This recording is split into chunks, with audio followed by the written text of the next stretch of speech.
আমরা এমন একটা অবস্থার মধ্যে ছিলাম যেটা অনেকটা অনুপ্রাণিত করেছিল যে ফেসিবাদ সম্পর্কে কিছু লেখার জন্য। এখানে স্বৈরতন্ত্র চেপে বসেছে বিভিন্ন সময়ে, অনেকগুলি খড়ক কাজ করে, আইনি বেআইনি গুম। জুলাই আগস্টে এসে যে ঘটনাটা ঘটলো এটা অবিস্মরণীয়। সেই বয়ের চাদরটা এই ছেলে মেয়েগুলো সেইভাবে বুক পেতে কেটে দিল। ওরা বলছিল জুলাই আমরা শেষ করব না, সেটাকে কিভাবে ব্রিজ করবেন? বাংলাদেশের অতীতের সকল মাত্রাকে ছাড়িয়ে এবারের 24-এর কোন অভ্যুত্থান, পারিবারিক ভাবে অংশগ্রহণ, এটা কোনো বিপ্লবে এমন ভাবে হয়েছে আমার জানা নেই। নিরাপদ সড়কের আন্দোলন বলে শুরু হলেও এটা পরে কিশোর বিদ্রোহে রূপান্তরিত হয়েছে। বাংলাদেশের ইতিহাসে অনেকগুলো অভূতপূর্ব ঘটনা ঘটে যেটা পৃথিবীতে নজির নেই। 2018 সালের সেই কিশোর বিদ্রোহের সাথে 2024-এর ফ্যাসিবাদ বিরোধী এই বিপ্লবের সাথে একটা সম্পর্ক আছে।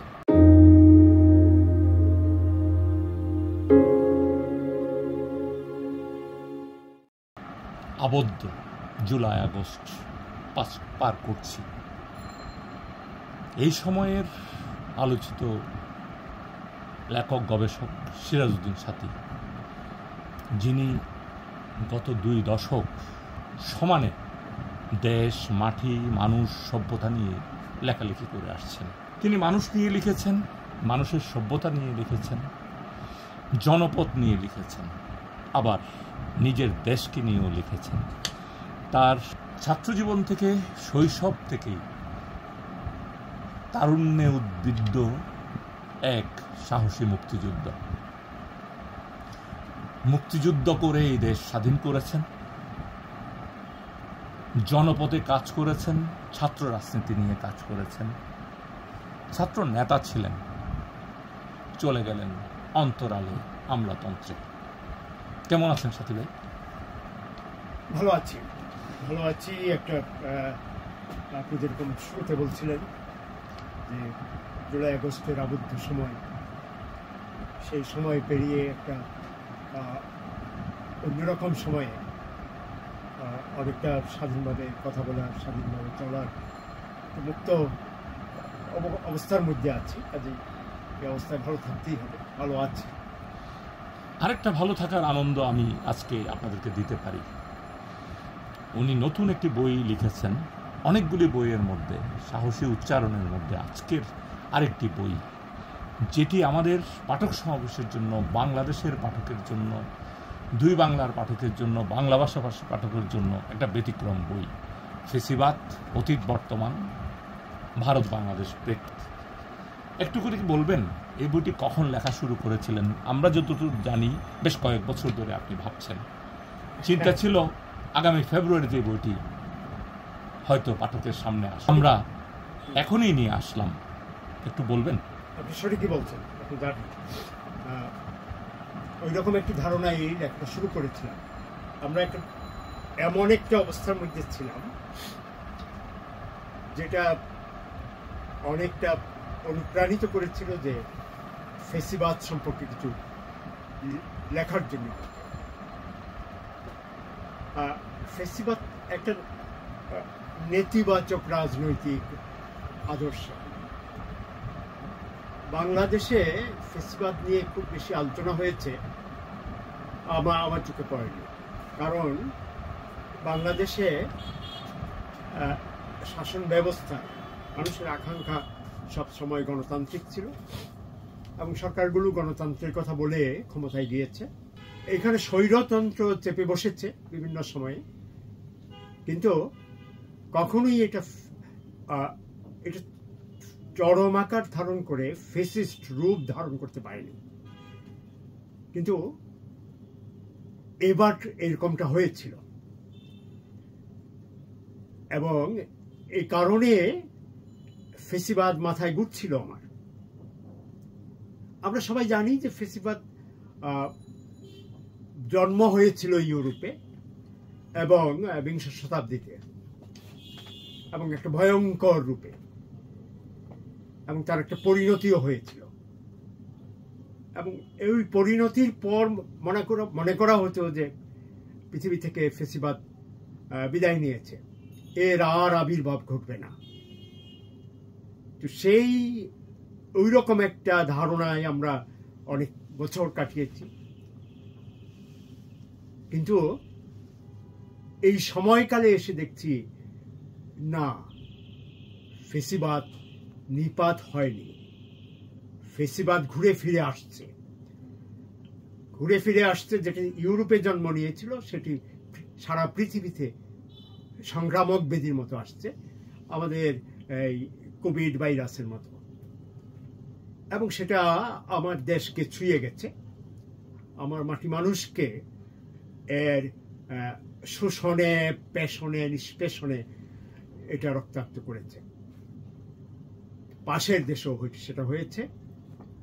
তো সেই থেকে আমার এটা লেখার প্রেরণা, এবং আমি লেখাটা শুরু করেছিলাম, এবং আমার টার্গেট ছিল যে আগামী বইমেলায় অর্থাৎ 2025 সালে এই বইটি আমি প্রকাশ করব।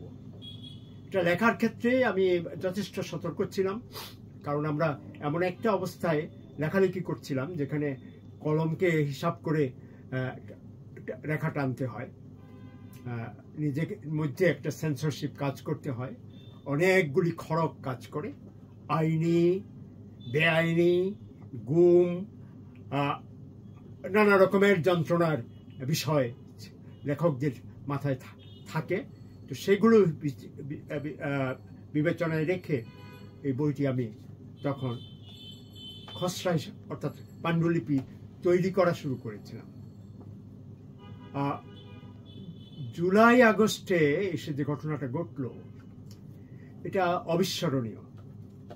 এটা সেই বলশেভিক রেভলিউশনকে নিয়ে জন রিড, আমেরিকান সাংবাদিক, যে দুনিয়া কাঁপানো 10 দিন নামে একটা বই লিখেছিল,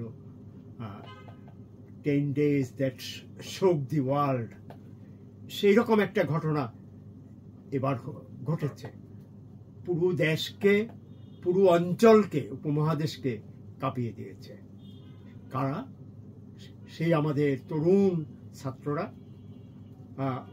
যারা ফেসিবাদের মন্ত্রের ভিতর বেড়ে উঠেছে, যাদের ফেসিবাদকে বলা হয় যে ফেসিবাদ একটা মিথ তৈরি করে, এবং আপনি মুসলিনীর কথায় সেই ওই পথটা দেখানো যে একটা মিথ তৈরি করতে হবে, সেটা সত্য হতে হবে, সেটা বিষয় নয়, কিন্তু উদ্দেশ্যটা থাকতে, আমি যে উদ্দেশ্য সাধনের জন্য করছি সেই উদ্দেশ্যে একটা মিথ আমাকে বানাতে হবে, এবং তারপর ওই মিথটাকে পুজো করতে হবে, এটাকে ধর্মবিশ্বাসের মতো বানিয়ে ফেলতে হবে।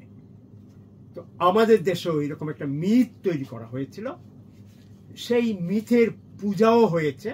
আমাদের জ্ঞানীগুণী, বুদ্ধিজীবী এবং সমাজের সব শ্রেণী পেশার মানুষেরা সেই পূজায় নিমগ্ন হয়েছিলেন, এবং এই মিথের মধ্যে যে ছেলেগুলো, যে মেয়েগুলো বেড়ে উঠল গত 15 বছরে, প্রায় 16 বছরে, সেই ছেলে মেয়েগুলো বিদ্রোহী হলো, তারা ফেসিবাদের বিরুদ্ধে বুক পেতে দিল। সেই রংপুরের আবু সাইদ দুহাত দুপাশে পল্লবিত করে বুকটা উঁচিয়ে বলল, গুলি করো, আমাকে গুলি করো। এই যে গুলির সামনে তরুণেরা বুক পেতে দিল, এই বুক পেতে দেওয়ার মাধ্যমে ফেসিবাদ সাধারণভাবে যেটা শ্বেত সন্ত্রাসের সৃষ্টি করে সমাজে, ভয়ের চাদরে পুরো সমাজকে ঢেকে দেয়, তারপরে লোকেরা মুখ খুলে না, মুখে কুলু পেটে বসে থাকে, চিন্তা করতে চায় না, প্রকাশ করতে চায় না, প্রতিবাদ করতে চায় না, সবকিছু মেনে নেয়। সেই ভয়ের চাদরটা এই ছেলে মেয়েগুলো সেইভাবে বুক পেতে কেটে দিল। ভয়ের চাদর যখন কেটে গেল, মানুষ রাস্তায় নেমে আসলো, মৃত্যুকে জয় করে নিল, এবং বাংলাদেশে ফেসিবাদী শাসনের পতন হলো। এটি একটি অবাক বিষয় আমার জীবনে। আমি মুক্তিযোদ্ধা ছিলাম, 1971 সালে অস্ত্র হাতে লড়াই করেছি, জীবন বাজি রেখে মৃত্যুর হাত থেকে 3বার বেঁচে এসেছি। আমি সেই 16ই ডিসেম্বরের বিজয় দেখেছি, কিন্তু এবারের বিজয় যেন সবকিছুকে ছাপিয়ে গেল। এই বিজয়েও আমি মানুষের চোখ মুখ লক্ষ্য করেছি, লক্ষ লক্ষ মানুষের মিছিল ঢাকা শহরে দেখেছি। 16ই ডিসেম্বরে যে পরিমাণ মানুষের বিজয় ঢাকা শহরে ছিল, তার থেকে বহু গুণ মানুষের মিছিল এবারে আমি দেখেছি। 16ই ডিসেম্বরে ঢাকার সব জায়গায় মিছিল হতে পারেনি, মোহাম্মদপুর, মিরপুরে কোনো মিছিল হয়নি সেবার, কিন্তু এবার ঢাকার কোনো প্রান্তর, কোনো রাস্তা, মহল্লা, কোনো পরিপার্শ্বিক জায়গা বাদ যায়নি আনন্দের সেই লেশে। তো সেই অবস্থা থেকে আমি তখন সিদ্ধান্ত নিয়েছি যে আমার বইটি এখনই আমি প্রকাশ করব, আমি আমার পাণ্ডুলিপিটি। এবং আরো কিছু চিন্তা যা ছিল সেটা পুরোটা এর মধ্যে ধারণ করতে না পারলেও যেটুকু লিখেছিলাম এবং বাংলাদেশের পরের যে অধ্যায়টা হলো সেটাকে মিলিয়ে আমার এই বইটি এবার বাজারে এলো অ্যাডন পাবলিকেশন থেকে। অ্যাডন বরাবরই একটি সাহসী প্রকাশনী প্রতিষ্ঠান। এই ফ্যাসিস্ট শাসনের 15 বছরে অনেকগুলি সাহসী বই তারা প্রকাশ করেছে, যেটা প্রকাশনার জগতে অত্যন্ত সাহসী পদক্ষেপ। এই কারণে এই প্রতিষ্ঠানটি অনন্য আমি মনে করি। তো অ্যাডন এর মাধ্যমে এই বইটি প্রকাশিত হয়েছে। ধন্যবাদ সাথী ভাই। আসলে দুনিয়া কাঁপানো 10 দিনের কথা বলছিলেন আপনি। সত্যি আমরা বোধহয় কৈশোর তারুণ্য শিশুরা, আপনি কিশোর বিদ্রোহ নিয়ে বই লিখেছিলেন, সেই নিরাপদ সড়ক নিয়ে, তার এই ধারাবাহিকতায় অনেকগুলো বই লিখেছেন। আমরা মনে হয় দুনিয়াকে আরেকভাবে আন্দোলিত করলাম, কাঁপিয়ে দিলাম। সেই সম্পর্কে যদি তরুণদের নিয়ে আপনি অনেক কথা বললেন, শিশুরা রক্ত দিয়েছে, তরুণরা রক্ত দিয়েছে, তাদের মা বোনেরা, ভাইয়েরা, বাবারা নেমেছে।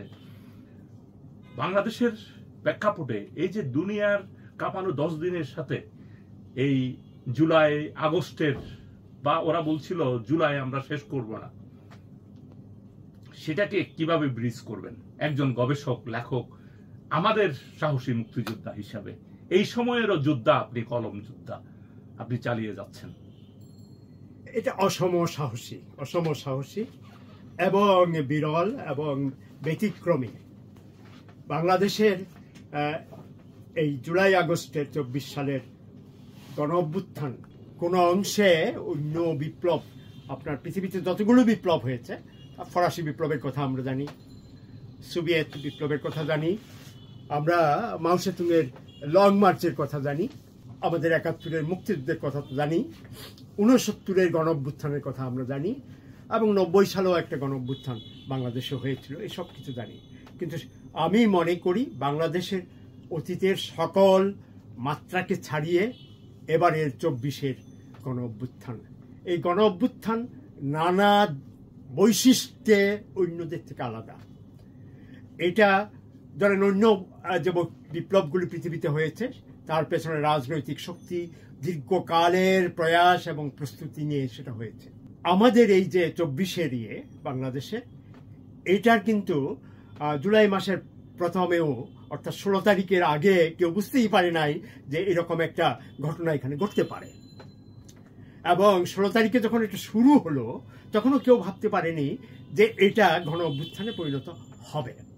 এবং গণ অভ্যুত্থান যখন ঘটে গেল তখনও অনেকে মনে করতে পারেনি যে এটা এর সাথে ছাত্রদের এই আন্দোলনের সাথে, অভ্যুত্থানের সাথে দেশের আপামর মানুষ এভাবে এসে অংশ হবে। অর্থাৎ পরিবারগুলো নেমে এসেছে, ছোট বাচ্চা থেকে শুরু করে ওই পরিবারের যত সদস্য সবাই নেমে এসেছে, এবং কেউ বাকি থাকেনি। এই যে পারিবারিকভাবে অংশগ্রহণ, এটা কোনো বিপ্লবে এমনভাবে হয়েছে আমার জানা নেই। হয়েছে, তরুণেরা এসে, যুবকেরা এসেছে, রাজনৈতিক কর্মীরা এসেছে, যোদ্ধারা এসেছে। আমাদের স্মরণে আছে 2018 সালে ঠিক এই জুলাই মাসে, এবার যেটা ছাত্রদের গণ অভ্যুত্থান মাস ছিল, এই জুলাই মাসেই 2018 সালে বাচ্চা ছেলেরা রাস্তায় নেমেছিল। তারা স্কুলের ছাত্র ছিল, এবং 2 জন ছাত্রের, একজন ছাত্র একজন ছাত্রীর সড়কে মৃত্যুর ঘটনাকে কেন্দ্র করে এটা শুরু হয়েছিল। এবং এই আন্দোলনটা নিরাপদ সড়কের আন্দোলন বলে শুরু হলেও এটা পরে কিশোর বিদ্রোহে রূপান্তরিত হয়েছিল। ওটাও এক অভূতপূর্ব ঘটনা ছিল বাংলাদেশের ইতিহাসে। আমি বলবো বাংলাদেশের ইতিহাসে অনেকগুলো অভূতপূর্ব ঘটনা ঘটে যেটা পৃথিবীতে নজির নেই। তো সেই কিশোর বিদ্রোহ নজিরবিহীন একটা ঘটনা ঘটেছিল, যেটা পৃথিবীর অন্য কোনো রাষ্ট্রে এরকম বাচ্চা ছেলেরা বিদ্রোহ করতে পারে এরকম নজির আমি কোথাও খুঁজে পাইনি। সেই প্রেক্ষাপটে আমি তখন লিখেছিলাম কিশোর বিদ্রোহ 2018। সেই সময়ে আমি একটা সাংঘাতিক অবাক একটা মিল দেখতে পাই। সেই সময়ে যে বাচ্চারা সেই বিদ্রোহে অংশগ্রহণ করেছিল, ওই বাচ্চাগুলি এবার ইউনিভার্সিটিতে বা কলেজে পড়াশোনার ছাত্র ছিল, এবং আমার বিশ্বাস ওই বিদ্রোহের অনেক ছাত্রছাত্রী এবারের গণ অভ্যুত্থানে তারা ভূমিকা রেখেছে।